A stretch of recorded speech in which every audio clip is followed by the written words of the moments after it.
This is Seasons of Discontent with your hosts Rick Snyder and Matt Combs on the Hogstein Network.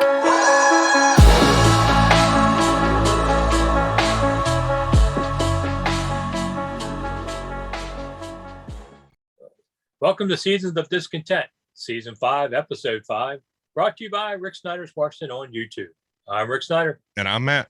And we're back discussing all things Washington sports and life as part of the mighty Hogstein Network on audio and on video. You can see us on Rick Snyder's Washington on YouTube. All right. Are you ready for some football? Yes. A Thursday night party. Washington plays at New England. Patriots aren't quite the Patriots of old, but still, Belichick's ready for them. And we're going to see what this team is. Ron Rivera's not announced starters yet, but he's pretty much, you're going to get a fair look. I think the offensive line, that's something they're going to be rolling different players through. But otherwise, this defense is the defense that we know. It's going to be interesting just to see them get there, because I always say August is the month of optimism, and then it gets beat out of you in September and November. But at least we'll get an idea for a brief snapshot of what some of that. And if we like the depth in this team, we're going to get a look at that. Yeah, and I was going to ask, with there only being 3 preseason games, do you see the first game being more like the first game of a 4-game schedule, and they kind of that, because we all know that 4th preseason game was a joke. That was no starters played. They didn't even dress. I mean, that 4th one was always to, find maybe the last guy on your bench, or somebody can go out there and impress for another team. Is it going to be basically like with the old format, it's going to be like games 1 through 3, or is it going to be more games like 2 through 4? It was real interesting. Rivera lamented the loss of a 4th preseason game. I thought, you guys never used it anyway. Talking about, we don't have 4 now. And last year we didn't have preseason games. Right. We've never seen how he actually does this. We were talking about that the other day with him, about, I don't know what you do with preseason. He doesn't reveal it all, but I think it's going to be more like the usual one. I think you're going to see Fitzpatrick out there for a couple series, more or less, maybe a quarter for the starters. That's probably about it. And then game 2, they'll probably play about a half, right? Yeah. And then 3 is probably going to be a throwaway. Yeah. That's kind of what I figured. We get rid of one of the junk games, which is fine. And then they have a week off, which I found amazing. You took a week off because they don't like to play on Labor Day weekend. Right. Nobody's home. So, it's really weird that there's going to be this big gap between games. We've never had that. And it'll just be practicing more, and they'll have the real team, because they're still doing cut down. I think it's August 30th. So they'll have the real 53 out there to get ready for the first game, and that'll be against the Los Angeles Chargers on there. And then they turn around 4 days later and play the Giants. Right. So, but 2-0, this town would be rocking. 0-2, they'll be digging graves.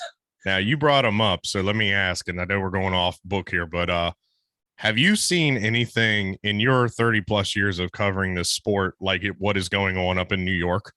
They have had 3 or 4 guys just say, screw this, and retire.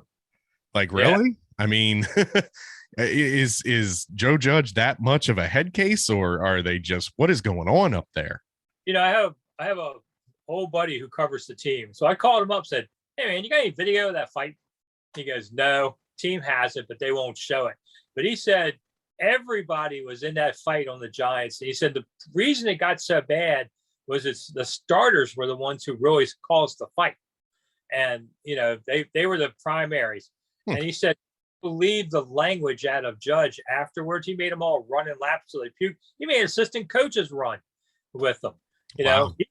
He never heard such profanity. And I thought, well, okay, but he's kind of a mild guy. I don't know. I probably yelled worse than Joe Judge, but man, they were definitely, he was madder than hell about that. And I guess because it wasn't just I've seen a massive fight a couple times. Houston against Washington a few years ago. That was a big fight. Yep. That was on Hard Knocks too. Yeah. Back in '90s, Washington was down in Miami. There had to be at least 30 guys fighting in that one. But this was everybody, and you're fighting your own team. So, and I heard that your starting quarterback was at the bottom of the pile. Civil war going on, man. And the Giants have a chance to be a decent team this year. Yeah. They could be second in the division. So after watching the Cowboys playing the other day, I'm still not impressed. I think the Giants are up, but man, he definitely took into them. And I've seen teammates fight teammates briefly, like in Washington camps, but just one guy against one guy or something. Well, yeah, I mean, we have the most infamous of all with Michael Westbrook versus Stephen Davis. That wasn't much of a fight. That was a sucker punch. I know, but still. I mean, once in a while, but not a whole team going at it. I don't know. I could see this happening if the defensive line keeps punking people. I could see somebody throwing a punch. I watched Chase Young and Cosby go at each other, and Young puts Cosby on the ground the first snap. Now, you can talk all you want about I'm learning from the best, playing the best. That's BS. At the end of it, Cosby pushes Young at the end of practice. He pushed him back like, screw you, see tomorrow.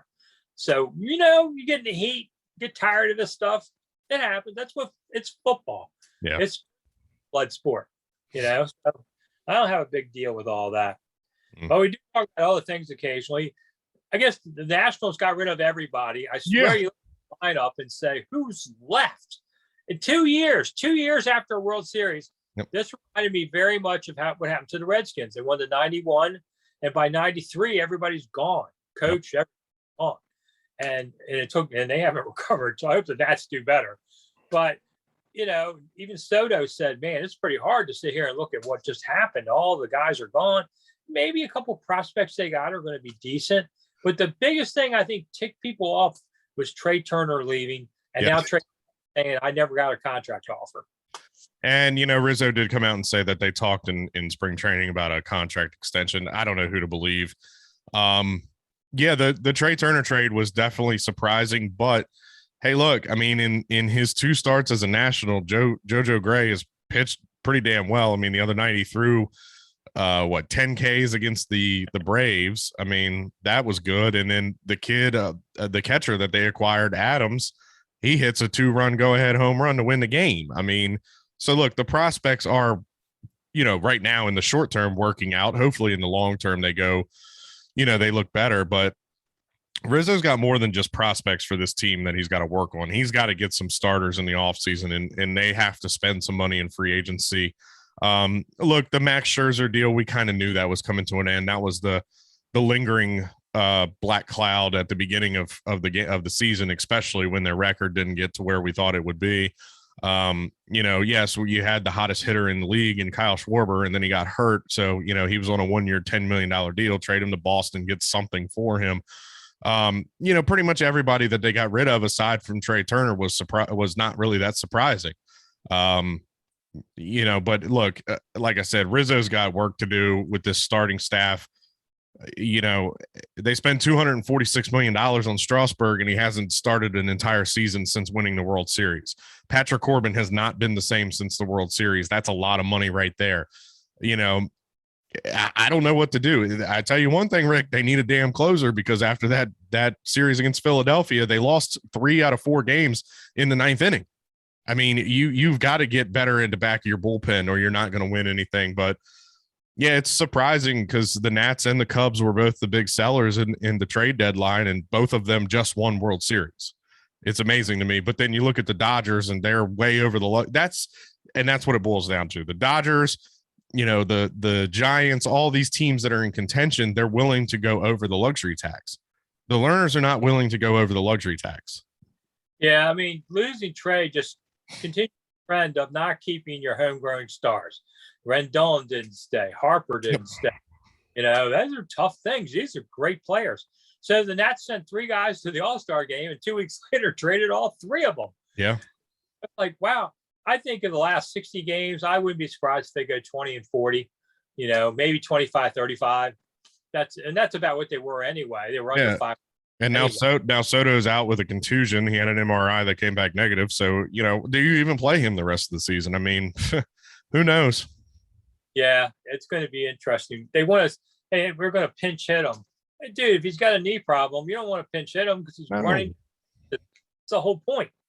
I don't know. All right, so I got a quick story to tell before we get out. I'm walking to doing one of my Lincoln tours. If you're listening to the show, you hear I also tour guide occasionally, especially in COVID times. And I'm going by this place in the park right above the White House.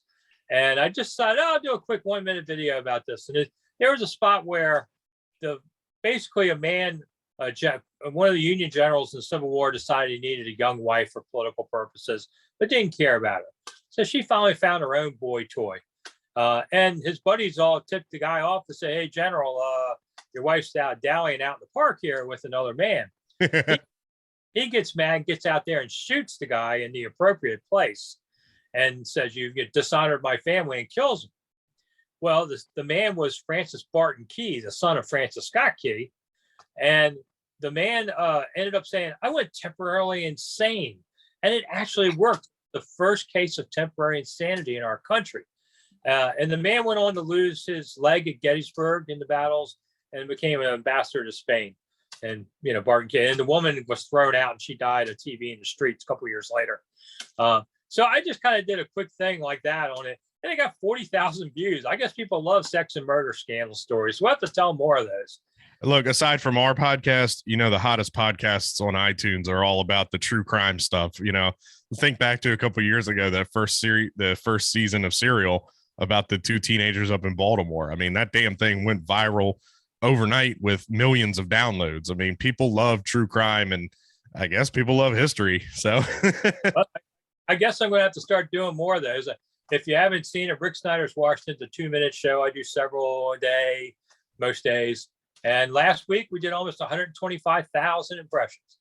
I don't know. Wow, it's a lot more people than I ever expected to watch. Yeah, I wanted you to do ghost tours, but I guess it's sex and murder now. That's what you got to go for. That's your audience. Yeah, I have an Embassy Row tour where I talk about sex and, well, not murder, but sex and scandal. There you go. Yeah, nobody died. But yeah, if you want to come on my tours, come on and we talk about all the good stuff. Anyway, I can tell you about the buildings. That's the usual. All right, well, I guess we'll run out of here. So I'm Rick Snyder. And I'm Matt. We'll see you soon. Bye.